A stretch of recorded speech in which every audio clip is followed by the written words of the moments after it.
All right, welcome to the Focus Forge podcast, episode number 15 or 16. We have the man himself, Didi Gregorius. We're so pumped to have you on, man. I'm the host, Billy Moat. This is my dad, Greg Moat. We own the Focus Forge together, mindset training program and platform where we help guys navigate the game and help them get back to playing aggressive and fun because that's the way the game should be played. Didi, we appreciate you coming on, man. Seriously, thank you. No, thank you guys for having me. Of course. We just want to dive right into this, man. So I would give a bio on you, but if anybody needs a bio on you, then they shouldn't be listening to this damn podcast. I So, mean, you do whatever you yeah. want. Well, I want to dive right into it, man. So, how about you walk us through, if you can, walk us through what was going through your head in your big league debut. What was that like? So, you mean getting called up or like playing my actually first game? Both. So, for me, it was more, you play throughout your minor league career, and I think, yes, we were playing, and then the next day I showed up a little bit early because I want to get some extra work, and then I wasn't in the lineup. I was like, what was going on? And then I asked the manager. He said, "Yeah, give me 1 second. I'll let you know." So then waited and waited. And then after everybody get in, everybody was there, and they ended up telling me that I got called up to the big leagues. So then I had to stay literally the whole day at the field, talking to some of the guys, and then you were playing during the game. I was in the dugout, and other guys were asking me like, "Hey, why you not playing?" I go, "Going up. I'm going." No, but it was really cool. And then my first game that actually started was against Doc that passed away. Yeah. Mm-hmm. So and then I never forget Dusty. Because Dusty Baker was the manager. He goes, "Hey, I want you to swing at the first pitch and hit line drive to left field." And I looked at him. He's like, "Yeah, that's what I want you to do." So then he told me a two-seamer, and I ended up hitting a line drive to left field, but Juan Pierre makes a diving catch. And then I laughed, he said, "Yeah, good swing, blah, blah." And then a couple innings later, I ended up making a play on Juan Pierre going out in the outfield. Yeah.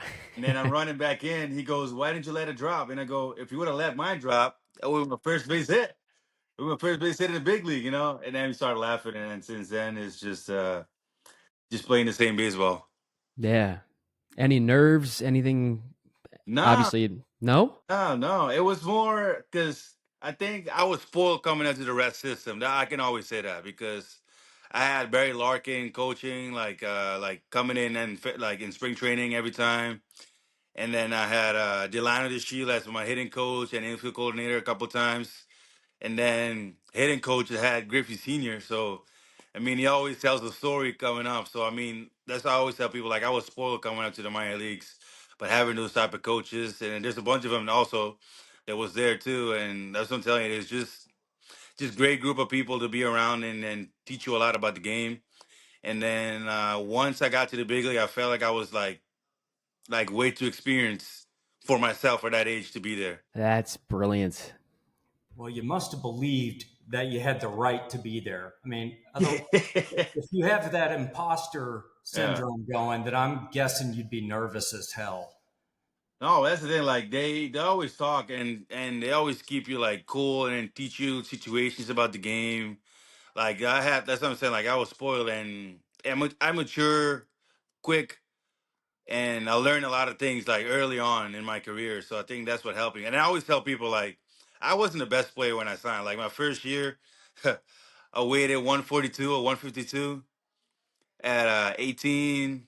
I hit 155 my first year in a golf course league, and I was like, "Hey, it's only the beginnings. It's a learning experience for me." And then I told him like, next year is when I'm about to take off. And I know most people take it as a joke because young kid didn't weigh much, didn't know much how to play every day and all that stuff. But I learned, so I took my off seasons to work out like extra, and then that's when I took off, gained like a bunch of pounds, and then just started working like crazy, and then got better.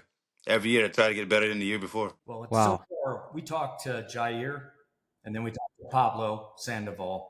And I'm just curious if you were in the same headspace that those guys were. Both of them knew they were big leaguers before they became big leaguers. Was that the case for you? In your mind, Nah, were you already a big leaguer? no. I had to work. I had to work twice as hard. I always tell people because I don't wanna have that in my mind because I'm a little bit different. I don't want to have that in my mind because then I don't feel like I have to do like workout or whatever. So I'm a little bit different on that side. But for me, it's like my goal is to make it and stay. So if I need to work hard in this, I will work hard in this or work hard in the other one. So it was just I kept working different and then went that way with it. So it was more rather than you, if you saw yourself as a big leaguer in your mind beforehand, you think it might have led to you being a little bit complacent in your, work leading up to it. Yeah, for me, Yeah. because that's my way of thinking. Yeah, like if I say like, hey, like I'm gonna be there, I'm gonna do this and that, and then like personally, like I was like this since I was a kid. Like I feel like I will be lazy, so I know like if I want something, I don't want it to be handed or given. I want to work and get to where I want to be. So for me, it's a little bit different than them. But the mindset is to get it and stay, get there and stay. That kind of goes back to what Jair said to us too. We were talking about, because I played at Baylor my freshman year. My goal was to make it to Power Five Division One baseball when I was in high school. That was my goal. But then that was my goal. And when I got there, I didn't really shift my focus to, hey, I want to start here and make it and go farther. I just kind of got caught up in that goal. I made it to that goal. I Yeah. didn't get complacent, but I lost certainty. I lost confidence. I had 3 first-round draft picks in front of me in the infield. But point is that actually makes sense. It Yeah. kind of ties That's back what to I'm what saying. Jair was Like saying. everybody has like a different way to go about it. So that's why I like it because not everybody's the same, or they don't have the same way of thinking. Yeah, it makes Yeah. sense. And for the guys that are listening, what works for Didi or what works for Jair or Pablo or the guy next to you might be different than what That one works you. for you. Yeah. So you got to know yourself Yep. ultimately. Know what works for you. As I was doing research and I was watching a ton of videos on you on YouTube, which was always fun to do in high school. By the way, had a field day getting in trouble in class because I'd be Uh, watching your highlights and Robinson Cano, that left-handed yeah. hack Yeah. butter. But I was looking through, and when you ended up signing with the Yankees, that was 2015, right? When you got brought in Yeah. with the Yankees Yeah. I got traded. or traded to the Yankees. Yeah, I got Sorry, I traded in misspoke. 14. Traded in 14, and then 15 was my first year. Yeah. Walk us through what that was like taking over for Jeter. What was going through your mind then? Yeah, funny thing is the first thing I like when I got traded, the first thing I went through my head was I gotta cut my hair. Oh, brutal. Yep. That was literally the first thing that went through my head. But it's at that time it's a job that you got to do. It's the rules that they have. And coming after him, I met him a couple times too in spring training and after spring training and all that stuff. And we get to sit down and talk for a little bit. And he just told me like what I need to do and then stay out of trouble because that's the main thing playing in New York. And Hmm. but I know it was good. It was good. It was fun, and it was a learning process for me. Like in 13. I was hurt. Then when I got back, I played almost the whole year. And then 14, I get sent down with the Diamondbacks. And then halfway through the year, I get called back up. And then at the end of the year, I get traded. So it was just like a learning curve for me. And then trying to find myself the way I was back then and then make adjustment and try to get better. And I think that was the one thing that pushed me. And then when I got to New York, I always tell people the story because for me, now I can laugh, but at the time I was a little bit worried. But I get into the stadium like during game time or like on opening day, I got booed just by announcing the name, not even one at bat or nothing yet. Like I was getting booed. And I took it as there's nothing I can do. Like I can't control what comes out of their mouth, out of the fans' Yeah. mouth. So and I can hear him every day and every night. I know. And once I get my first at bat, I think I had a pop up. I got booed more. But at the end, I know why they're booing because they want you to do good once you get here. So because that's what they want. After you're coming after a legend, like we don't want anybody that just like play the game forever. They want somebody that like hustle and do all this stuff. So no, that was more maturing, and I was trying to overdo everything to try to get on everybody's good side instead of just even keel, go back to the way I was playing the game. And then that the next couple months, that's what happened, and I like learned to slow everything more down and then relax and enjoy the game. And that's when my career started taking off. That is the toughest situation that I can imagine, as I played in college, but coming in to New York, who has famously hostile fans, but also great loyal fans, and coming in for Jeter, like Jeter, come on, man. That's got to be incredibly just full of pressure, man. Did you feel that? So I was about to say, like for me, it wasn't pressure. It was just me trying to do too much, like overdoing, like try to do over exaggerate on the little things. And it's not like the game is already hard. And like if you try to overthink and do everything, like nothing is gonna go your way. So and that's what happened with me. And even with that, like I was talking to Griffey Senior the whole time. He's like, nah, just relax, just play the game, have fun. Things will start falling in places. 'Cause he always used to make a joke when I was in the minor leagues with him. He goes, before you know it, you're gonna mess around, hit 10 to 15 home runs, and you don't know why. So and then everything is gonna Mm-hmm. settle. And I Yeah. started laughing out because I think the most I hit in the minor leagues was like 7.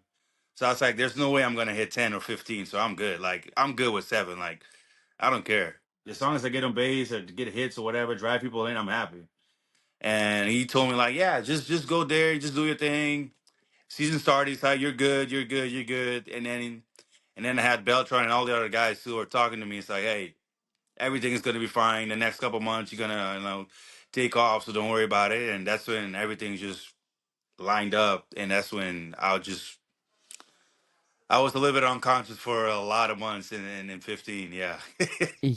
Yeah, it was borderline abuse on your part. I mean, those highlights were insane. You just beat the shit out of everyone. We went through and watched those highlights, man. It's like didn't matter if it was a 2-0 slider, 2-0 changeup, fastball up, fastball in. You were just piss pounding at everything, and it's so cool to see you go from now hearing from you doing too much, putting a little pressure on yourself, just trying to like fit in and kind of take over that role to becoming a freaking fan favorite and just tearing it up for them. That is a really really cool story to hear from you. It was a work in progress. I always tell people it was a work in progress. That's how I say it's twice the word because you got to work hard to where you want to be. But once you're there, you got to work twice as hard to stay because there's a bunch of people, a bunch of players. Everybody wants to be there. So if you don't do your job, somebody else is gonna do it. So and then yeah, you got to work, man. Well, It's there's incredible. still a good percentage of guys, and I'm sure they were all around you when you were in the minor leagues. There's a lot of guys that work hard, but Yeah. don't ever get anywhere. They don't get any better. They don't make it. And what do you think the difference is? It's not just hard work, obviously. There's something else going on. So I think like it's the working hard, yeah, because a lot of players work hard. But I think is sometimes maybe somebody in the office have to like you, or somebody from a different team wants you there, or you got to be lucky that something happens that you have that opportunity to go play. Because I play with a bunch of good players, and I'm surprised that not everybody made it. So it's a little bit weird, but sometimes to the organization when they really need somebody in that position, and you're actually like in that line to be there. I think that's one thing that helps you get there. But like for example, like if I wanted to make it to the big leagues, but if I was in New York, I know Jeter is playing short. There's no way I'm gonna get called up to the big leagues because there's no way they're gonna move Jeter to a different position unless they call me up and say, "Hey, you move in the second or the third base." I'll be like, "Hey, I will take my extra work there because I want to get there and stay." So I think it also goes with the organization and which spot are you playing. So I think sometimes a little bit different. But I think that also, personally, I think that's also like the factor in it. Yeah, there was when Billy and my younger son Bubba were going through the recruiting process.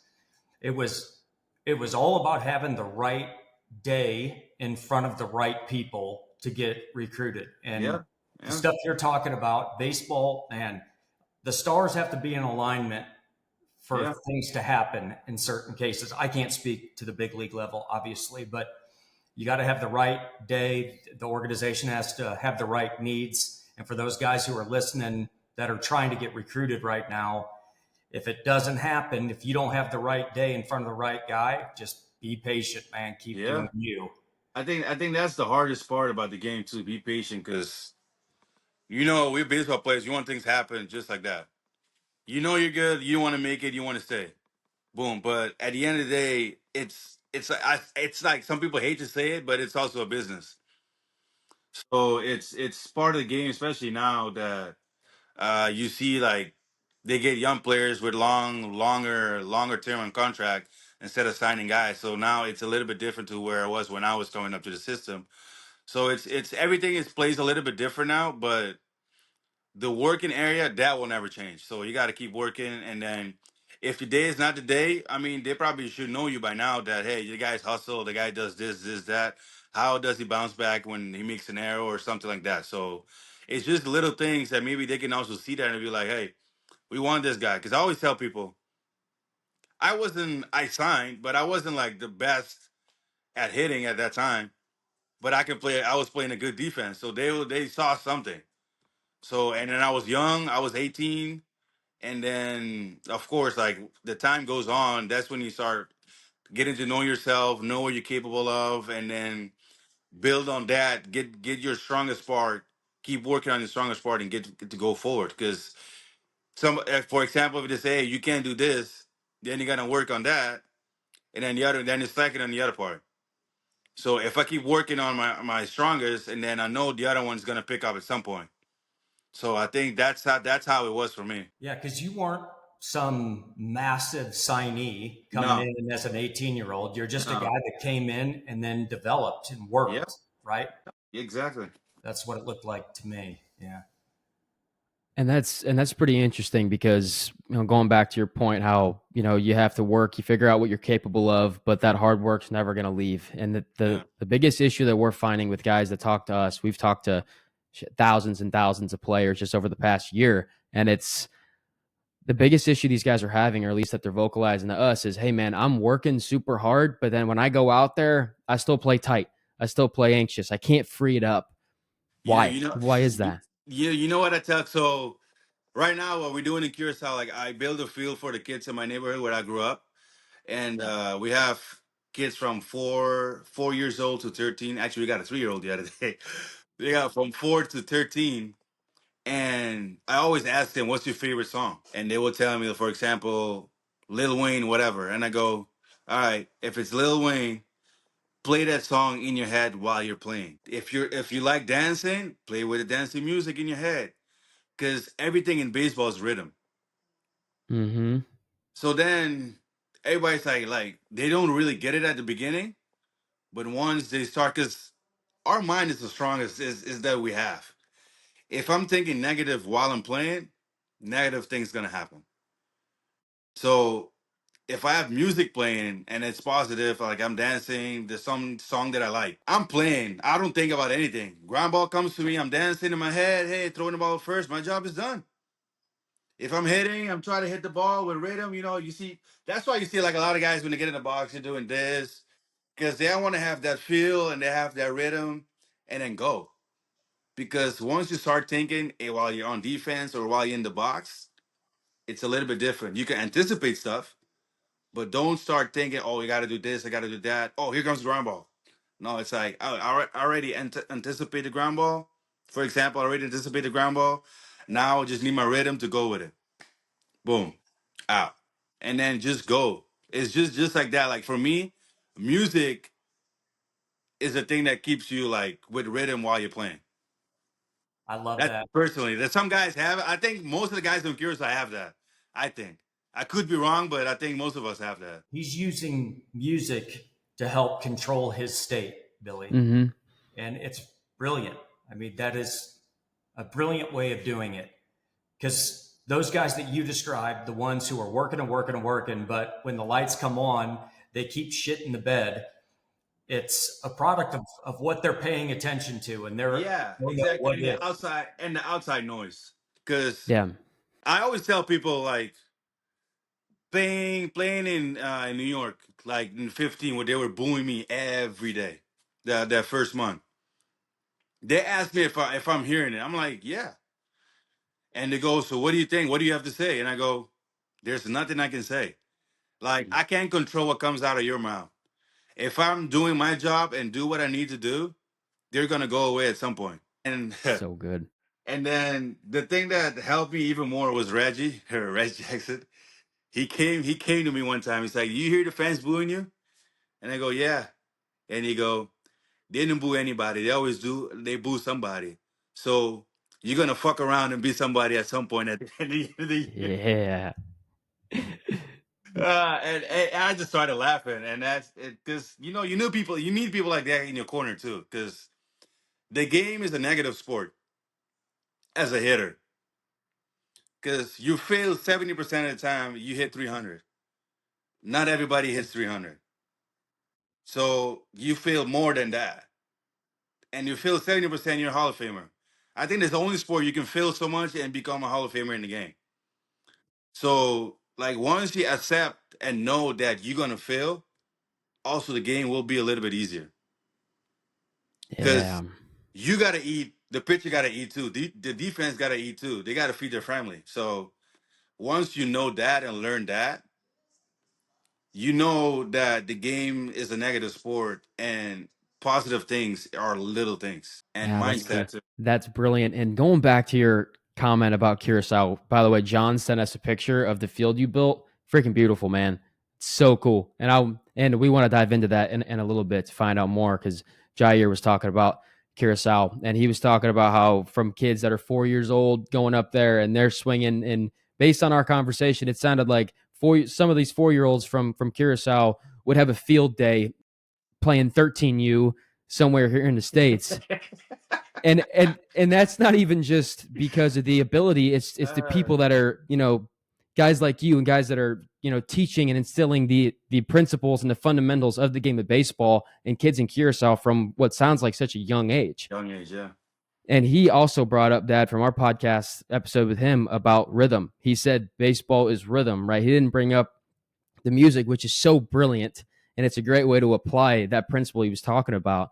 But there is no, you watch any 13 to 15, any high school baseball practice in the States, most of it, there is no rhythm. It's guys overthinking, looking like robots in the infield. And it's not because they're bad at the game. It's just they're not seeing the game through that lens. Yeah. They're not enjoying it. They're not feeling the rhythm. They're not feeling the flow of the game and just relying on their feel. They're just trying to just overthink their way through it and can't play the game that way. Sure. So that's brilliant, man. And talking about robots, like we get that a lot too. So this is like when I was with, anyways, I'm not going to mention any, I don't want to get on people's bad side. Fair enough. So for me, like, I always talk about rhythm since I was like young kid playing ball. And I got to a certain organization that they didn't like it. And they wanted me to be like a robot. And in the span of a week, I make like 6 errors. Like, just try to be like this. Because during this organization, you have to follow their rules. And then I was like, look, man, like, this is not me. Like, I'm going back to the way I feel the game, like, play the game and the way I feel the grounders. Because me going like this and then get here to throw, it's not going to work. Nah, you have to do it this way because this, and that. I'm like, no, I don't. I signed because I am the player that I am. I know what I can do and I know how to evolve to get better. If something doesn't work for me, I'm not going to take that and then keep going with it. Because at the end of the day, it's my career. And then that's like, that was the first time I was like, this is enough. Like, I'm going back to my old ways. And then that's when things started going back like the way I wanted. How did they react to that? Oh, they didn't like it. I'll bet not. They didn't like it. But it's just the way I am. So then, they had to find somebody to go play my position because I was a tough kid that never listened. So they called you uncoachable because you like to play with rhythm. Yeah. Because everybody has their way. So this is the thing, like, everybody has their way. And then maybe my way doesn't work for you and your way doesn't work for me. So if this, for example, like mine is rhythm, I'm going to work with your rhythm so you can be better. Because whatever you have, I got to work with that to to get you better, to like keep upgrading. But if your way is rhythm and I'm telling you, no, you have to feel like a robot, I'm literally destroying you. because you don't know what you do, what you need to do anymore. Because now you're in the way of, okay, I don't have to feel with rhythm because they're gonna say something to me because I'm gotta do this. Then before you know it, you're so uncomfortable. Like what in my situation, make 6 errors. Like in the span of a week, I'm like, and I got people asking me like, what's going on? I'm like, well, this is what's going on. And they go, Question. F that, just do your thing and just keep playing. See, question about that. Now, I want to see if this makes sense to you. Based on you just feeling like you with rhythm, right? The way Didi grew up playing the game and got you to where you got to. Do you Yeah. think you having to shift and be more robotic turned fielding a ground ball and throwing it across, which is subconscious for you? You've done it thousands and thousands and thousands of times. It turns a subconscious act into something you have to think about consciously instead Hmm. of just going out there and using Yeah. your feel and relying on your subconscious. Yeah. It does. Why would you ever make Didi Gregorius change the way he fields a fucking ground ball and throw it across? No, because everybody has to have a way of doing things. And, if they're coaches, you got to listen. But at the end of the day, it's also your career. And if it doesn't work, it doesn't work. If it works, it works. So you got to listen. And then, so I always tell, this is what I tell like the kids that I have now at the field. I always tell them this. I'm going to tell you guys what I've been taught through my whole entire career. Whatever works for you, you keep. Whatever doesn't work, you let it go. Brilliant. So then I had a couple kids asking me questions like, why? I'm like, because not everything I went through works for you. And working with kids makes you also realize that you got to talk a certain way to certain kids. Some you got to yell for them to understand. Some you got to talk soft. And some are visual learners. Some have like you have to write it down so they can like have that in their head. And that's why like I like working with them, but also with guys my age. Because right now with the Dutch team or Curaçao team, I'm like one of the oldest players that plays. So I always pick their brain to see where they're at or what they're focusing on, and then or they pick my brain, trying to know about something. So it also helps the team and it helps you yourself too as a person. And then sometimes you talk to a younger player and he tells you something that you didn't know. Mm-hmm. So it's also like stuff like that. So it's just like a learning process that you keeps going on and on and on and on. See, that's what is the problem, in our opinion, with the state of college baseball today, right? Now, I'm not speaking for every college baseball coaching staff. I'm not. There are some really good ones out there. I played for some good ones. But from what we're hearing and what we've seen, this idea of you go into a program and they make you pick it this way. They make you throw it this way. You have to do these hitting drills offensively to get you right. All this stuff. And they don't acknowledge, they don't really spend a lot of time getting to know some guys, figuring out some guys might need a David Goggins video and need you screaming in their face to get them cocked up, right? Other guys Yeah, might need freaking Beethoven and might need a beer at home. You know what I yeah, mean? Like there's just, yeah. but they don't take the time sometimes to figure out who their players are. And then they get frustrated when they don't get the results on the field that they want. Yeah. I mean, it's a little bit hard too on the coaches side because they have a lot of Right. players. So Right. that's also You're the thing, absolutely right. like that you don't really have the time to sit down and talk. Right. But No, you're absolutely right. yeah. But sometimes you got to read body language, and Mm-hmm. that's what I like doing, and I Yeah. like doing that since I signed because let's go way back. So when I was 15, 16, my dad told me, "You're not signing until you play with us." I'm like, "What do you mean?" He's like, "No, you're gonna sign and go play in the States, but you got to play with guys that are way older than you." So, but before that, like I played with Jair. Jair, I think is like 2 or 3 years older than me. Me and Simmons, like we were good for players at our age that they made us play with guys that are way older than us, so we can have that experience and know to how to be in certain situations, and then that helped us getting more IQ about the game. Like our IQ at our age was high because we playing with older guys. Mm-hmm. And then when we go back to play with kids at our age, we're like, what are we doing? Because we're like so advanced. And then so when I went forward to when I was 16, I was playing with guys who were 25 and up. And my dad was like, you want to play baseball, right? You want to sign and go play in the States, right? I'm like, yeah. This is where you become a man. I'm like, all right. Yeah. So then now I'm playing. No, 16, I was on the bench almost the whole year. I played like 3, 4 games, but I was on the bench almost the whole year. But I was there every day because I wanted to see, wanted to learn, know the pace of the game, know who can run, who doesn't run. Like I was like getting that early in my career. Like I was 16. And at 17, because the shortstop we had at that point signed with the Mets, Von Kerp, and then that's when I started playing short. And that's when like I started picking up. I got cleated, ball hit in the face, bat hop, like everything. So it made me learn quick that I got to stay on my toes. I got to learn how to jump. I got to do this and that. Mm-hmm. So that's when I got more matured at that time. And then when I signed, it's a whole different phase because when I was young, I never saw somebody throw 90 miles per hour. But then I'm with 95, 98, 100, just all over the place. And when I got comfortable is the year after I got sent to high A, like coming from like Gulf Coast League to high A.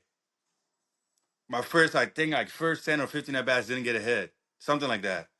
And then all of a sudden I started hitting. And then they go, hey, what happened? I'm like, because I'm playing with, and I joke with them, I go, I'm playing with guys older now, so that's why I'm getting hits. Ah, So then everybody started laughing. They're like, okay, yeah. so this is the way to go. And they're like, yeah, for me it is. And then when I went back to the league when I was supposed to start, I think I had like 3 something over there as a leadoff hitter. And that's when I was like, oh, so I got to do this, to do that, blah, blah, blah. So I learned to like separate things and know what I need to do to get better, like little by little. And then the year after that, I was in early camp. They go, this is the first time you're going to play like 120 something games. So we want you in, we want you to work out, we want you to do this like extra work. And that's when like, and in that year, I think I made the most errors in my career in the minor leagues. I think I made like 30 or 31. But most of those were throwing because I was throwing from the top. Mm-hmm. And since I throw it a lot of like whip or backspin, all the balls were sailed straight into the stands. Boom, boom. And I get pissed off because I'm like, I'm feeling the ground ball fine, but I'm throwing it away. And that's what I learned, like finding angles, different angles to throw. And then that's since then I started throwing sidearm to first. Mm-hmm. And since it worked, I was like, sidearm to first it is. And Which is then why since then it just kept making progression about little things, and then try to get better defensively, and then offensively came laughter. yeah, which is why your 4.63 double plays are so nasty when you drop it down. It's uh, awesome. you gotta find it. You gotta know, the accuracy. Because I found out the accuracy after throwing so many away. So that's why I always tell the kids. So like, I'm not embarrassed to say like what my beginning was to how I ended, because it's a progress, and I never gave up on my progress to be where I want to be. So when you were in the middle of that season where you're throwing balls into the stands, was that impacting you, or No, because you describe it after like a very mature student of the game, but did you no, feel like a mature student of the game, or were you just pissed off all the time? nah, I wasn't pissed off because because I was thinking, okay, I gotta find an angle what I can throw where my ball doesn't sail, and I was like, if I throw it low, a lot of first basemen think that it's gonna bounce, but it stays there, so they might miss it. Yeah. So, but if I throw it high, it just stays high, and then they miss it. So for me, it was just learning like where I need to throw from, and then just go from there. There's certain plays I go like if I go backhand in the hole, I'll go from the top. But if it's a routine ground ball, I just go from the side. Because I know if I'm in the hole, it's a longer throw. The ball is gonna stay more in plane. It has less chance to go like in the stands. But if I'm in the run, I know if I can throw from the side, it will come back to first. So Yeah. I'll aim a little bit more on the right side of him and let it come back. So it's just a little bit different by anticipating stuff before it actually happens. So he detached himself from it. He didn't let the emotion and the frustration of it get to him. He saw it from the lens of, okay, I just got to figure this out. So Yeah, yeah. let me start messing with different arm angles, different actions to figure out how to make it right, instead of him internalizing it, going back home thinking, how did I throw 2 balls away? Holy shit, I suck. What if I get released? What if I get cut? it's okay. Yeah, that's not working. What do Yeah. I got to do? And then you figure it out. It's like detaching himself. It's like you were almost watching it from above, watching yourself do it. And then, You know what I always tell people? It's like I always tell people I want to see myself playing in third person or other person's view, yeah, and they always look at me like, "What are you talking about?" I'm like, "Nah, it's just like I want to see how I move." Because I mean, I got my eyes, I can see forward, I can see if I look down like this, but I want to see how somebody else sees me. And some people took it as like they don't get it, but some guys understood what I was saying. yeah, no, it makes sense. Yeah. Video. I assume you were a video guy. Did you catch video of your live at bat, stuff like that? Mm-mm. No. And it got to that point when I got to New York. Mm. Because I'll tell you a story. This. So when I got traded, show out to spring training, I met A Rod and Beltron. So they go, they introduce themselves. I'm like, why you introduce yourself? I'm the one that needs to introduce me because I know who you guys are. But you know, it's just the way things are. So and they go, hey, I want you here tomorrow at 9. I was like, at 9? I was like, they were like, yeah. And I go, but at the other field, like the spring training field. Well, before you get to spring training field at minor league side. So I was like, all right, I'll be there. So first time you got to be there early. Got there early, but I don't know where to go. So I'm just sitting in the car wait. You want to see them arrive? Get in, change. We go on the field. You start talking about hitting. So I was like, oh, cool. Like I'm talking to A Rod and Beltron. These guys are freaking legend. They've done so many things in the league. So if you don't improve your game right now, you're not gonna improve at all. So Mm-hmm. that's how I took it. So I learn this, learn that, hit this, hit that, and then you can even see there's then when the season started, it was me and A Rod too taking grounders. I don't know if you saw that on YouTube. He was Mm-hmm. talking about feeling grounders and all that stuff too. So it's like, I mean, I'm taking everything I can right now because it's A Rod, it's Beltron, it's the other guys, Teixeira. Tell me where to throw the ball most of the time because he don't want you to throw the ball in the dirt, even though he's a good first baseman. But it's just like getting to know a lot of players, and then even talking to pitchers like CC and those guys, because you got to know how they pitch, what they're throwing, what their plan is, and then that's how you work with your defense with positioning, because they had positioning, but sometimes you should be allowed to read swings. So that's what I tell the guys. So like, if I know if I can read the swing, I know where I need to set up, because if they execute their pitch, which most of the time that's what they do, I have to be in that position to get that ground ball because that's what they're doing. That's their job. So like talking to these guys and then get to know what the plan is, what your game plan is for the game, or if the guy's tipping, or if the guy's doing this and that, helps you to make the game a little bit easier. Makes sense. Yeah, these are high level reads from a legend. So I hope everybody's paying attention, like really dialing in on this, because this stuff that he's given us, it's why he's Didi Gregorius. That's the bottom line. Yeah, the funny thing too, like I was just in Nicaragua playing with Team Curaçao, and game started, and I go, "Oh, he's tipping." They go, "What?" I was like, "The guy's tipping, man. He's doing this and this and that."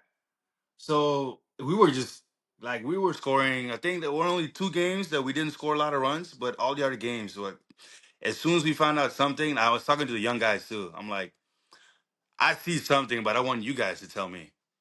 Yeah. And so most of these guys already signed, so they're ready to do a couple teams in the States. So I'm like, hey, if I'm telling you this, it's something that you can use, because somebody does something that when they throw a pitch or whatever, and that helps you. So you can eliminate a pitch or whatever, but it's something that helps you. And Beltron era was the one that really taught me. Like they were like this, hammering it to me in my head all the time. You got to pick up this. You got to pick up this. You got to pick up this. It went to the next level where Beltron was yelling at me during the at bat. That's when I know it's like I'm fucking this up right now. I'm talking about during at bat. So it's not like, hey, after at bat is over, hey, did you see this, that, or no? It's like during the at bat. We already talked about it before the game. So if like, if he's doing this, why are you swinging at that? So like, he will yell at me, like, but it was a learning curve for me that I really appreciate that from him too, because he was the one that was hammering in my head, like, hey, he's doing this when he, like, for example, there was a couple guys, like the glove would go like this or here or there, or the way they're breathing or their head or whatever. So he's like, this is what we got to look at today. And I go, okay, for example, if the glove is like this, it's a fastball. But if the glove is like this, it's a slider. If it's more like this, it's a changeup. So he would tell me that. So we would have that before the game. And every time I was swung and a miss and a pitch in the dirt, he will yell at me. Or a pitch way off in the strike zone or a strikeout, he will yell at me. He's like, you know. So and because for me it was like, okay, so I know it's coming, so I'm swinging. And then he goes, Automatic. now that you know it's coming, now you got to make it like this because you know Yeah. it's coming, but it has to be in here for you to do damage on. And that's when my homer number started going up. Because Wow. now I'm So just like, okay, here it comes, boom, just stay back. Like most guys do it in the big leagues. They don't really talk about it. yeah. They don't really talk about it. Pitches tip all the time. That's why I always tell. That's why I always tell guys, it's really important when the pitch is warming up for you to look at him because that's what he's most comfortable. He has nothing to worry about. If he's tipping from there. So when the games start going like like rattled, guess where he's going back to? To his norm. So he's gonna tip. Some guys do it more than others. You think, is there still, because you would think with all the tech in today's game that if a guy was tipping, somebody in the organization's paying attention to it and would try to shut it down, or do you think it's still going on? It's still going on. The game will never change. That will never change. It still goes on in today's game. Yeah, Yeah. even Because big name players are tipping. And the good thing is that once you know, like as a hitter, sometimes you got to keep it between the hitters mm-hmm. because if you start telling pitchers might tell their buddy with somebody, whatever. You never know. Hey, man, you're tipping. That's why this is happening. Yeah. If we're on the same team, I don't want you to be telling the other guy, hey, you're tipping. No. Yeah. Yeah. So Game's like we're hard trying enough. to win here. We're trying to Yeah. win. So Wow. So a lot of your success, I can imagine, you attribute to those conversations and those times with A-Rod and Beltran. oh yeah, definitely, especially on Old Timers Day too. When they have the Old Mm-hmm. Timers Day, like show up to the field talking to the players that was playing at the time. And Griffey, the year that took off was when Griffey was there at Old Timers Day in 15. He started messing around, joking around, and I go, is Griffey here? They're like, yeah, he's here. He's been asking for you. I didn't even change. I just went straight in my clothes when I got to the field. Went straight in the dugout. We talked for like at least an hour or something or more. And then that's when I was like, picking up, go back to my old ways, doing this and that. Because if you see the beginning of the year, my legs were like wide open. But the end of the year, I was like almost like standing straight up. Mm-hmm. And then that's what's like, oh, well, that's the old me back again, doing wherever I want to do, just let my hands work. Yeah. It's so interesting how when you look, like sometimes your hack day one of the spring looks totally different than it does at the end of the spring, in the postseason, because it's not something you're doing consciously. You just pick up patterns, you start moving differently, you get out of sync, you lose direction, your path is shit, and you realize that you just need somebody to be like, hey dude, go back to where you were. You were moving so well in February, March. Look where you're at now. And then it's just a switch. And then you go back to where you were before. It's so valuable having people that get it around you. But it's the thing that people that knows you, Right. people that gets the time to know you, know what you're capable. Right. That's also what you need in your life, just in general, like not just baseball, just like your whole life. So, and the one thing that took it to the next level was Steve Sachs. He came to me, he's like, there's one thing I want you to do. And I go, what? He's like, never forget who you are, never change.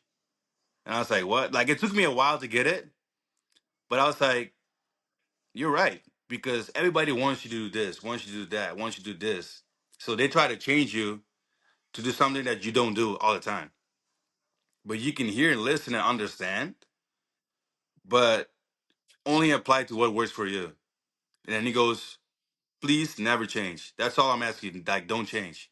Stay you, be Didi. That's all he always used to tell me that. That's the best advice any kid listening to this could ever get. Seriously. Own who you are.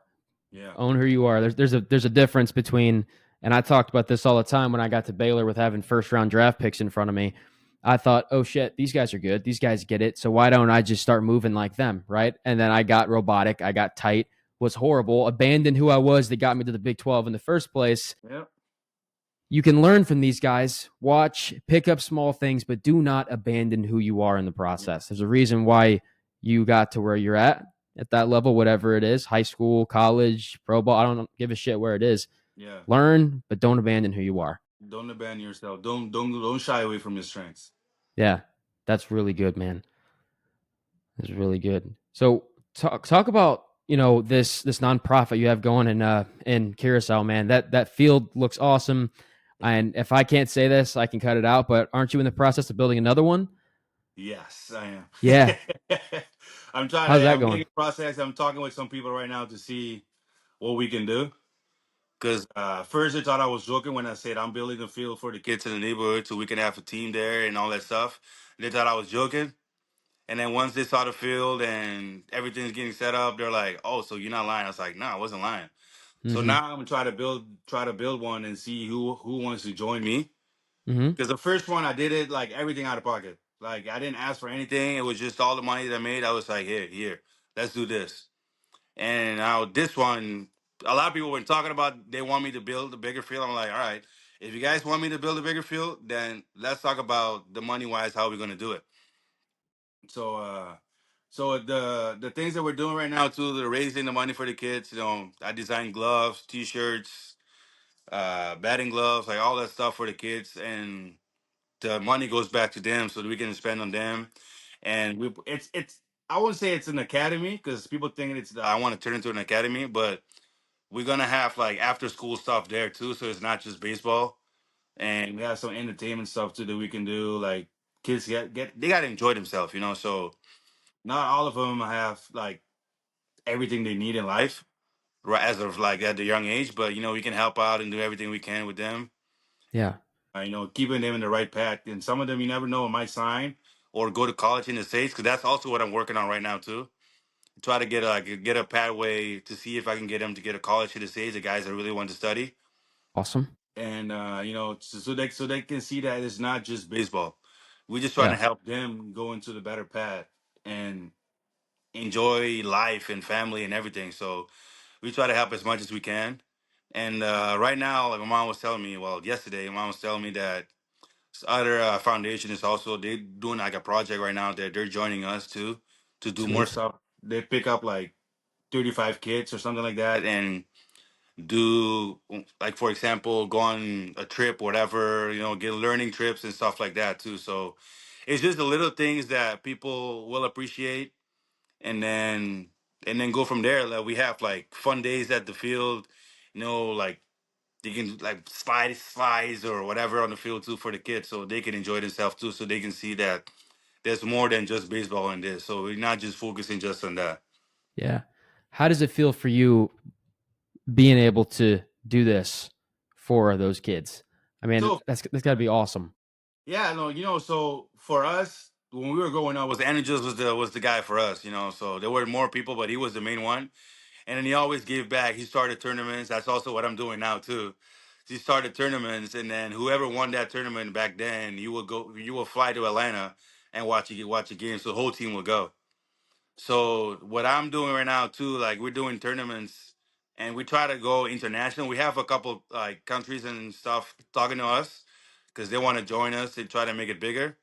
And we get them like passes, resort passes, so they can have all inclusive and all that stuff, or Dolphin Academy stuff where they can see dolphins, or zoo, whatever. It's just things that they will go for free, so they don't have to pay for it because everything's been paid for already. So it's just little things like that, and then at the end we're trying to see how big we're gonna try to turn it into, and then help more kids. Because the reason why we did it, because the kids that go represent Curacao, they will go to the states and play, or they'll go, for example, they go to Aruba and play, and then they won, they go there, or the other teams come to Curacao, like Venezuela, DR, like all the teams come to Curacao. Whoever wins go to represent Latin or Caribbean or whatever, and the other kids won't do anything. So it kind of sucks for them because they don't do anything. They don't get to play with us for a long time. So we're like, well, while that is going on and they were done, why not just the kids that stay just play with that and then get them to join our tournament, and then that's when it started picking up. And of course, like the first time everything didn't go the way we want, but it was a learning process. So every year we're trying to get better and better and better. Because the first year I was so focused on like designing a ring. So I designed Mm-hmm. a ring, and then the team that came in second didn't get anything. That's So now life. it was like this. I was like, you get excited to do something, but you don't like go over everything. So then we're like, oh yeah, it's our fault. So now we're just like, hey, first, second, we're thinking about doing the third too now, and it's just stuff like that, just to get kids going, and then they get excited because they're playing for a ring. Yeah. So now we're trying to have like two pools instead of just local. We'll have like local one, and if international is gonna be like full thing that we need to get like at least 4 or 5 teams. I think we got like 3 right now, and then we'll be like, all right, if these teams come in too, so we're gonna have a local pool, and international pool, and then whoever wins in those pools go play against each other for the whole thing, for the whole tournament. So it's just things that we're doing right now to get everybody involved, and it's been growing. So I think that's what makes them like happier because they see now other people coming in or something like that. Because a lot of people are now interested in coming. Mm-hmm. So why not just go with it, and see how far it can go? That's so cool, man. Yeah, what a phenomenal experience for those kids. Whether they win or not, it's still got to Yeah, be exactly. So, and we even have All-Star game in that too, and home run derby. Love it. Join it. Go Yeah. ahead and join So that home run derby real quick. yeah, so that's what we're doing right now too. So it's fun. It's fun games. So because they have to understand too, there's also a fun part about baseball. But yeah. It's not just bam, bam, bam, bam, bam, just go, go, go. Hey, you get to relax, you get to enjoy, have fun, joke around, do all that stuff too while you're playing. Because you got to keep each other loose. Right. Hey man, also if you have anything, whether it's social media links or links to a website, anything, please send that my way and I'll post that social media with this podcast, all that. I want to push that out for you and your guys and all that. So I just want to make sure we get that afterwards. But Yeah, definitely. Yeah, definitely. I'll send it to you. Appreciate it. cool. No, appreciate you, man. That's really cool. And John sent us that picture again, like I said, of the stadium. Hey, it looks legit, and that's super cool. Yeah, because I And always tell people too, like, because you only have a few fields now that are artificial grass. I mean, we all from the island, and there's not many grass that grows everywhere. So, mm, but or it's too much work to keep it. But now they're doing more fields like that, and I always tell them too, like, once it's like this, you guys should be better than us than when we were, because we had to get bat hops 24/7, but you still got to be on your toes. So that I think that's one of the reasons too. Like all of us were good because we are like moving around with rhythm. We do this, and that. That's why our hands, because we keep moving our hands all the time. And I always tell the kids like, don't lose that, because you might play on artificial grass today, but tomorrow you might be in dirt. Because there's some groups, some teams, they don't have it, so they have to play on both, or they come to our field and play. So I'm like, it's the same ground ball, just in the dirt. So now you just gotta move a little bit quicker, or you gotta lay back a little bit. You gotta learn how to read the hops. yeah. So and that's what I tell like the young kids, like things that I gotta learn, like I learned later. I'm telling them young, so they know how to pick up. So once games start getting easier, they will understand why too. yeah, that's awesome, man. I can't wait to see how that grows and how big your organization gets. That's really freaking cool, man. Man, I got to ask you though. I kind of want to switch to a different direction here just for a second. I'm wanting to ask you this. 2017 AL wildcard game against the Twins when you hit that bomb, that game tying bomb. Yeah. Walk us through what was going through your head if you can, leading up to that. Just playing in big moments, man. I know just playing in the big leagues is a big moment to us in general, but just postseason stuff. Same guy. Yeah, postseason is a different person. Yeah.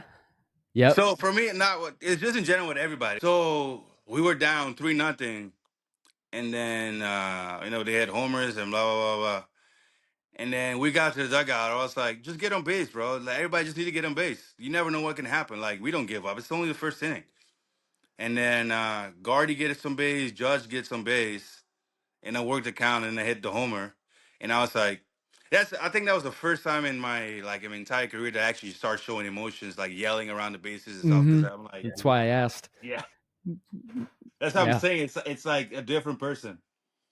So like 3-2 yelling, I'm fastball. like, sorry, Was that 3-2 fastball? yeah, 3-2 fastball. Yeah. And then I was like, wait, that just happened. Now I'm just yelling, because once I hit, I know I hit it good, and I was like, oh, this is definitely going out. But and I was like, you still got to run. And I turned the dugout. I'm yelling. I'm like, hey, let's go. Like, hey, we're back. The game is 0-0. Like, I'm yelling throughout the bases. Almost broke Guardy's arm when I was jumping. That would have been tough. Yeah. Oh, And then he ends up hitting a homer after. Then Judge hits. I think everybody hits a homer in that game. So it's just stuff that it keeps building. Like 15, we lost against Houston. 16, we didn't go, and then 17, they're like, this team's not gonna go anywhere. And then Judge had a monster year. Me and Castro, Andujar, like all those guys, everybody was just tearing it up. So it's like, it's not just one person. It's just like it's a collective, like a whole team that just build on everything and then just like, hey, we're going for it. And yeah. that's what happened. Mm-hmm. So cool, man. Watching that game was electric from inning one all the way through. That was so fun to watch.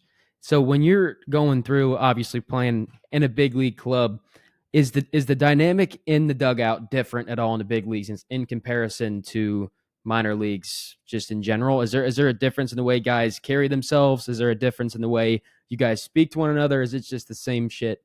Ball is ball. I was about to say, I think like the teams that I've been on, it was a great group of guys. Everybody was the same.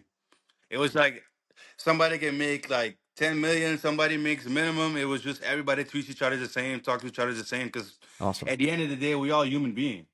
Like baseball is not gonna be forever, but you can enjoy it at the moment and try to do the best you can do, and then help the next person right next to you because you guys are on the same team. Like how can like for example like me thinking I had a lot of rhythm, playing with Castro made me get more rhythm. Mm-hmm. Because he's like, he always makes jokes with me. You coming in all stiff. I'm like, I'm not stiff. He's like, relax. I'm like, dude, I am relaxed. He's like, no, you need to relax more. I was like, then I'm not looking like I'm doing this and that. He's like, nah, you're fine. Just relax. And that was the first thing. I think we both hit 20 homers. We hit like, I think he hit 271. I hit 270. I think he had 21. I had 20. Like our numbers were almost identical and almost everything. And he goes, see, that's how we got to play the game. And he keeps joking around with it. I was like, dude, like it's just. And then that's why I learned to be have more loose, more rhythm. And that was in 17. After coming up a good year that I think and him coming in telling me that I was stiff. So I don't know how that worked.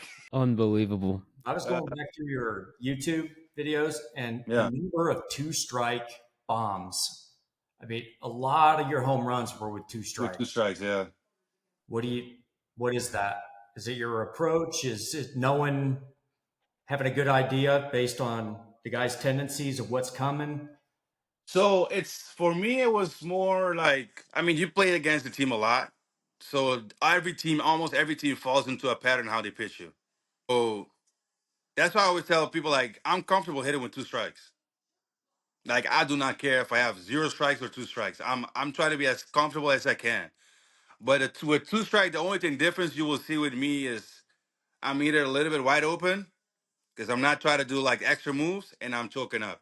I choke up a little bit. And whatever happens after that happens. Like I'm just trying to beat the ball and then try to catch it and try to hit it, whatever. Like it's not just one specific point, but everybody say I'm a Deadpool hitter, which I'm not. But Mm-mm. I'm on home plate. So if you throw me a fastball away, for me it looks like it's right down the middle. If you throw me a fastball middle in, for me that's way in. And I'll still try to keep it fair. So it's just things are a little bit different. So, but for me, like with two strikes, if a pitcher that I faced so many times knows how he wants to get me out, and I know what he's trying to do, and I would try to make adjustment. How I know how to get quicker to this ball, or I don't know how I can let the ball get deep, hit it the other way, or stuff like that. So it was just like not being afraid with two strikes and just like try to make contact. Mm. There were a lot of times where they're calling for fastball elevated with two strikes, Yeah. and they either don't execute or somehow you're getting on top of that pitch. There was one pitch that was like at your tits, nipple high. That was against the lefty with Tampa, right? Yes. Yeah. Left, yeah, left on left. That dude's You know what's funny? Because that at bat, so Gardy was up. He struck out Gardy with a fastball up. So I was like, so I swing. I think I swung two pitches in the dirt, which he normally doesn't throw. And then I don't know if you can find that whole at bat. I think I asked for time, and I stepped out and I got back in. I was like, all right, I'm going with fastball up because that's how we struck out Gardy. Because his fastball has a lot of ride. And I go, if I can beat it to the point, I'm gonna get a hit. I'm gonna hit it hard somewhere. Mm-hmm. And it ended up being a home run. And then that's why I was jumping and looking in the dugout because before that, I think Judge hits the home run to tie the game. And then we had whoever does something good, we have the WWE belt. Mm-hmm. And then he was yelling, "Oh, I got it! I want it!" So it's like, "Who wants it? Who wants it?" And then I hit it the home run, and I'm yelling, I'm jumping, I'm like, "Yeah, I got it!" And just stuff like that. So that's why, like, it was just like running around, like just thinking that in my head, and then coming in that guy, and it's like, "Yeah, it's mine." Like, it's just stuff like that. So that's what I'm saying. Like, we had a great group of guys when I was there. It didn't matter if you just got called up or you were already there. It don't matter where you're from or whatever you like. You're gonna like be like click. You're gonna click with the team because everybody wanted to help each other. And then it doesn't matter. Like if you're going through something bad, somebody's there. You're going to something good, somebody's there. There's always somebody joking around, and that's what made the team good because you need that good chemistry. And when somebody's going bad, you got to talk shit to them. That's how we always say it. Because the best way for you to be loose is the way to talk shit to each other, but in a good way, in a positive way. Because there was a stretch that I couldn't get a hit, and everybody was making fun of me. And so I was like, and I go, if nothing goes right, I'll go left. And they're like, what do you mean? And then I got a base hit to left field, and I go, see, I got a base hit, but I was like 0 for like 20 something, I think I was. Oh, I hate So it was just stuff like that when you're joking around with each other, keep each other loose. Because at the end of the day, you're a team, and your goal is to try to win everything. So if my buddy's feeling down, I got to help him out. If he's feeling good, I got to keep him feeling good. And then the same thing they will do for you too. So it's just everybody just like helping each other out, make the team better, like any way possible. Like going out to dinner or stay at the field and talk or come in early and talk. Like it's just stuff like that. See, that ties back to something that we tell our guys all the time because everybody's so, unfortunately, from what we found with players is when you're anxious, when you're overthinking, when you're domed up, that's you thinking about you, Yeah. right? If you can take the focus off of yourself, and that's what it sounds like you and the Yankees did that year and what you've continued to do your whole career. When you take the focus off of yourself, that's when you play the best, and that's when everybody around you plays the best. Yeah. So that But makes sense. also the thing is too that you got to know what your strengths are and what you're capable of. Because some guys get like they lose track of what they are or who they are and how they play because they compare themselves to the next person. The guy hits 20 home runs. If I hit five, that's all I have. Maybe next year I'll hit six or seven, and then he hits 20 something. Like, if I'm focusing on me, what I can do to help the team to win, and learning to separate defense from offense, I'm fine. Like, I'm helping the team no matter what. I might go 0 for 5 with 5 strikeouts, but I make a game saving defensive play. What do you think they're going to talk about? The That game play. saving play. They don't care about what you hit. You help the team win. So there's always some way or somehow that you can help the team. And then some guys they forget that. Yeah, you get caught up in all the bad outcomes, start feeling like shit, and then you take those bad ABs to short, boot one, take that back to the plate. Next thing you know, you're Strikeout beat. makes it even worse. Yeah, Yeah, so people used to make fun of me because when I come out of the dugout, I do a little jump, but I draw a line with my front cleat.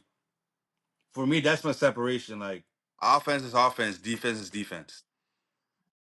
I like That's that. it. Love And that. then that's I always kept that in mind. Like, this is me. This is what I need to do. When I'm on defense, this is what I need to do. When I'm on offense, this is what I need to do. So That's brilliant. that I still do it till today. So I had a young kid ask me the other day. It's like, why you do that? And I explained it to him. He's like, really? And I was like, yeah. And then I look at him. He's doing the same thing. I go, why you doing that? He said, yeah, I'm trying to learn that. I'm trying to learn that. It's a young kid. So I was like, yeah, it's for me, it's a good way to go, because once you learn to separate those things, because there are two different things. Once you learn to separate it, the game's gonna be easier. That's how for me, that's how it was. And I always say, like, not showing emotion during the game. If you make an error, be the same. If you make a nice play, be the same. If after you make a nice play, somebody's talking shit to you, you can talk shit back to them. If you make an error, somebody's talking shit to you, you can talk shit back to them. Like, it's just like simple, because you try to be the same person all the time. That's why I say, like, in the wild card or whatever in the postseason, it was a different person. Yeah. That kind of ties back to that idea that we were talking about with Jair, the inner dialogue we have going on up top, right? We always tell guys, do not be, there's a difference between confidence and arrogance in terms of the way you present yourself, right? Like, you can go out there and be a total dick and have no feel and everyone hate you, but you could also be yourself, calm, but then that inner dialogue going on up top is, I'm going to abuse you this pitch right here, right Mm-hmm. now. Is that how you were with your internal dialogue and how you are still when you're playing? So when you play, who knows? You're the one that knows yourself better than everybody else. So for me, like, I always talk to myself. It doesn't matter what I'm doing, or if I'm hitting, or if I'm on defense, or if I'm in the dugout. But I talk to myself, like, in a positive way, and knowing what I need to do. Anticipate. If it doesn't happen, anticipate again. If it doesn't happen, anticipate again. It becomes like a norm that as soon as it's happened in the field, for example, I know the fast guy running. If it's a fast guy running, I cannot be standing all the way at the edge of the grass and get a routine ground ball thinking I'm just gonna get him, like, beat him safe at first. Like, it's just a little bit like different things that can happen. But once you anticipate things and know, like, okay, I gotta do this or what, I gotta do that, blah blah blah, it goes a little bit different sometimes depending on what you do.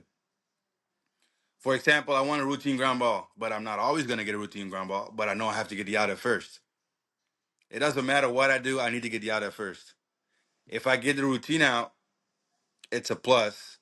If I make the crazy play after or whatever, it's another plus. But my job is to get as many routine outs as I can, because I'm playing the infield. So, like, defensively, that's when as soon as I got on the field, that was my goal. Try to get as many outs as I can. I usually get pissed off when the whole game goes by, I don't get a grounder. If I don't get a grounder and I went 0 for it, like, I was like, why did I come to the field today? I didn't do anything. Like, it's just stuff like Yeah. that. So, Yeah. but once I go 0 for, but I made a bunch of diving play, bunch of plays, top, I'm good. Yeah. So So completely separating. your inner dialogue was more situational stuff. Yeah, yeah. Okay. Yeah. Makes sense. Yeah. Yeah, I get that. Especially as a shortstop. I mean, Because I'm always moving. I'm almost like in every play. If a ball hits out to left field, I'll be a cutoff man. If the ball is to center field, I'll be at a cutoff man. If the ball is to right field, I'll be at the bag. Just second base will throw it to me. So I'm always moving around. So I'm always in almost in every play. Yeah. So you've completely, it's back to that point we made that what works for Didi might not work for Pablo Sandoval, and it might not work for you listening at home, right? Yeah. Everybody's different. So that's Mm-hmm. very interesting. It seems like you really saw, it seemed, and correct me if I'm wrong, it seems like you view the game of baseball as like something that you really appreciate learning, and you obsess with the intricacies and the details of the game, that Mm-hmm. because of that, and it's not only that, but learning from guys who have been there and who are better or are at that level with you, you're constantly picking each other's brains and learning and applying what works for you and getting rid of what doesn't. And it just seems like that's how you just grow and grow. So that's very Yeah, interesting. exactly. Yeah. Because at the end of the day, there's always somebody better than you. So if I can pick their brain, how to help my game, I can also be good. And then when another young kid come and ask me, I can explain that to him because somebody better than me told me. So I can keep passing it on to what I know and then how to get yourself and the next person better. But once you get to like you get to some players, if they have ego, they don't want to talk to you, then that's a whole different case. They're better than you, they don't want to talk to you. It's a whole different case. But once you have like great group of guys that they're good and then know what you need to get better and they tell you, that's somebody that likes his teammate, that wants to help his teammate and his team to be good. And then that's how you go to next phase. Like if I like for example, if I see somebody tipping and I know you're a player that don't like tipping, I won't tell you. But if there's a player that loves to know when the guys are tipping, hey, he does this in certain situation. He does this when he does this, blah blah blah. So then they pick it up. They be like, oh, now this can help me. So now I can do this, so and so and so, and then you go from there. Yeah. So it's little things that can help you and help the team win. See, so it sounds like he's a game within the game. Like Oh, it is. you steal the tiniest advantage. That's a competitor and that's a high level IQ guy. That's the way I rate you, man. I mean, after But talking, that's what I'm saying. But because you need it, yeah. because this is what I always tell people. So there's so many things on pitchers to help them throw harder, right? There's not a lot of things for hitters to get better. Mm-mm. It's not a lot. It's just noise out there. So something that works for me, it might not work for him. Something that works for you might not work for me. So it's just everybody's different. You got to take care. You got to know your strength. You got to know your speed. You got to know every little thing about you. Like for example, I will take Judge and Stanton. Those are big guys. Power numbers crazy. If I want to compare myself with them, I have no shot. Because first off, I'm not 6'6" or 6'8".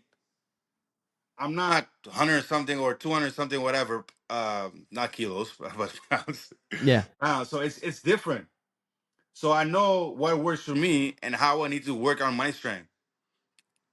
Because for right, like New York, I always tell people that they hate when I say this. But New York, the stadium is built for right-handed hitters. They always tell me it's for lefty. I'm like, no, it's not. It's for right-handed hitters that can go to right field. Because if I'm a left-handed hitter, you know I have the right field is 314, 315. Are you gonna give me a fastball that can hit it out that way? No.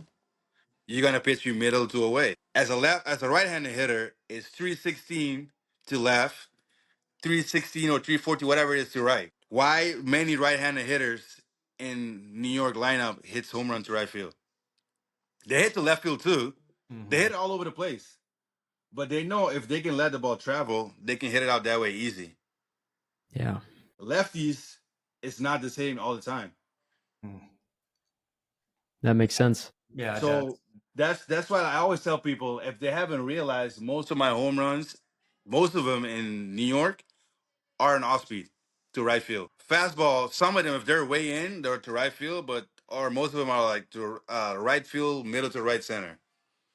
Mm-hmm. Because that like it depends for me. It depends on the velocity. I change my contact point. If the guy's throwing like, for example, nobody throws like 90 right now. Everybody's throwing harder than that. So Mm-hmm. for example, if a guy throws 90, I will aim. I will think my mindset will be left center. I can fastball middle away, whatever away. I can go left center. But if he throws the off speed, I can keep the same swing and keep it fair to right field. Mm-hmm. So if the harder the guy throws, the more my vision change. So if he throws, for example, 95 and up, I'm thinking right center. Because his changeup or curve or whatever is going to be almost the same range with the velocity. So I'll still keep it fair to right field. So that's why most of my home runs or from center field to right field. Yeah. Yeah, you're shrinking that timing window, the timing Yeah. difference between 95 that way and the slider that way to pull side. That timing window is narrow. That's Yeah. manageable. And then so I'm keeping the same swing and I'm going through it. So the only thing is I'm catching 95 here. Oh no, it's the off speed. So I keep in the same swing on the same plane. I make contact out front. I might hit a double, a homer, whatever, single, whatever. So I always tell people like I just try to hit the ball all over the place. Mm-hmm. I might not have an upper home run in the big leagues, I don't care. But I have more home runs than a person that didn't play. Yeah, That's brilliant. So damn right. now I have people like judging me. Oh, all he does is hit home runs full side. So home runs are home runs, and it is what it is. Like Yeah, I'm not going there thinking I'm gonna hit a home run here and then hit a home run because I'm not that guy. Like I'm just trying to hit line drives, and if they turn into home runs, they turn into home runs. Because I think most of my home runs in my entire career, I think I might hit a couple that went actually like fly ball, but most of them were just line drives. Because Yeah. that's what I try to do. It'd be different if you didn't have hits to the backside. I mean, but shit, just full side bombs. I mean, that makes sense to me. For Yeah, but it a, is what it is. It's just something that I had to wear all the time that I played. So I'm like, it don't matter. as someone talks shit from their couch, you know, you know what I mean? Yeah, I always tell people to, yeah, I see him. So what? What do you want me to do? yeah, yeah. Can't control it. It is what it I always is. tell them like the ones that I go oppo at the wrong fields, they won't tell me that. Because when Uh-uh. I went at Cleveland, that high wall in that field, I didn't clear, but I hit it halfway. And Houston in the triangle back there, Boston back there. So it's just like Minnesota. So it's just things that happens.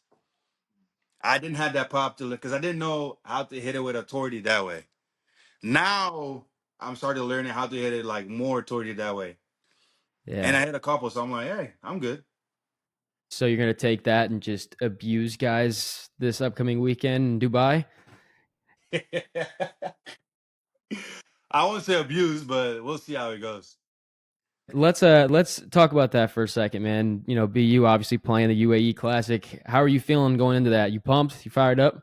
Oh, yeah, I'm definitely pumped because it's something that's been talked for a while, and then especially seeing the EU the classic happening, and it makes you like appreciate it more because guys that didn't have that opportunity to represent their country, like all over the place on there, got to do it, and then get to play. So you see guys that always wanted to play baseball playing at a level that a lot of people can see them play. So it's just something that's a plus for them and for us, but more for them because it's opening eyes all over the place now that what people are capable of and then enjoying baseball playing. So I think that's the greatest thing that BU has been done that we've been doing and to help each other to move forward in life and all the other stuff too.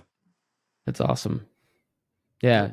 do these guys over there, like from that part of or that part of the world, do they have cricket backgrounds mainly? I think some of them do. Some of them do. And That's it's I it's can't get it's my head around. sorry. I can't get my head around that sport, cricket. I mean, the ball's bound, right? I actually tried it. Well, I didn't play the game. I did like a couple swings in New Zealand, and then it's actually it's pretty cool.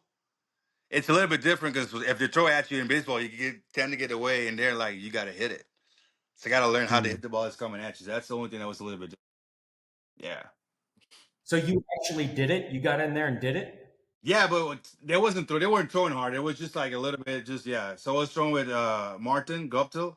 I was doing clinics there, and then we had a day that we had to switch, and he had to hit, and I had to play cricket with him. So it was actually pretty cool. Well, that's awesome. Imagine trying to maintain space in your move with a ball coming at your sack in cricket where it's got to bounce. How do you even do that? Hey, they got some pads, but you can move because their Yeah. stance it's way more looser I feel like it's like a tennis stance because you Mm, kind of like on your toe, and one it's the same thing because you got to read the hop. So once you read the hop, I think you just swing. Did they throw gotcha. change ups? Sorry?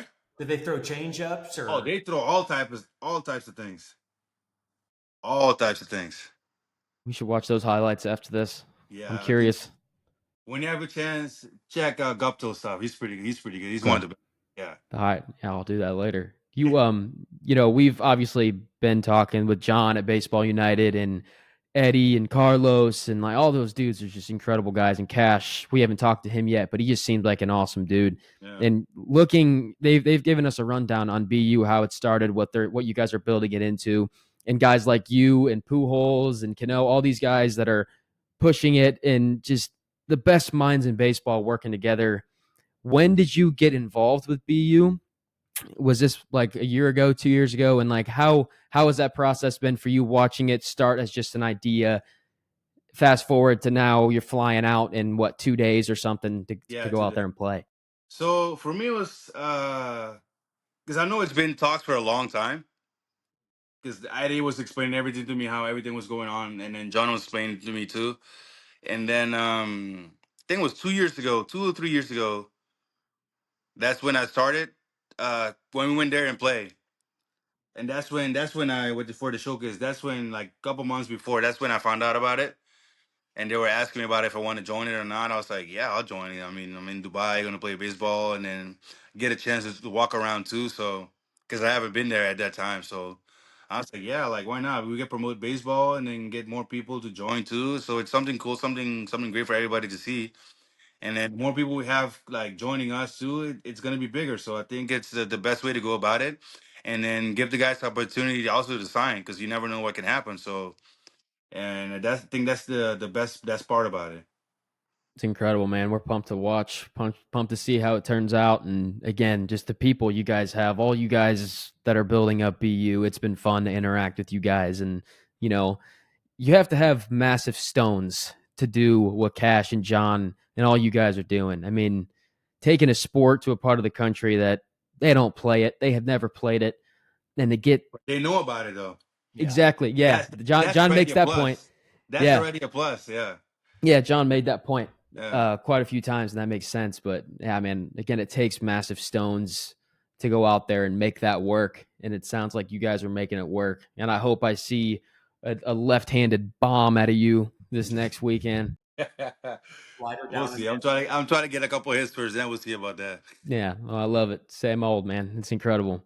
Well, you have anything else you want to say to these guys on here? I don't know. I'll probably not. Yeah, it's all good. But Well, be ready for BU. Make sure you guys watch it. I think that's one no, thing I can definitely say for sure. yeah, absolutely. We'll tag all those. Yeah, Didi, thanks again, man. This has been incredible. We've learned a shit ton from this episode, and we know there are going to be a lot of guys that are playing that are going to learn a lot from you too. Good luck. You've had already an incredible career so far, and we're excited to keep watching you grow. This will be coming out within a day or two. I'm going to hustle and get this thing going. So again, man, thank you for coming on. We appreciate you. Oh, thank you guys. Thank you guys. Yeah, thank you. All right.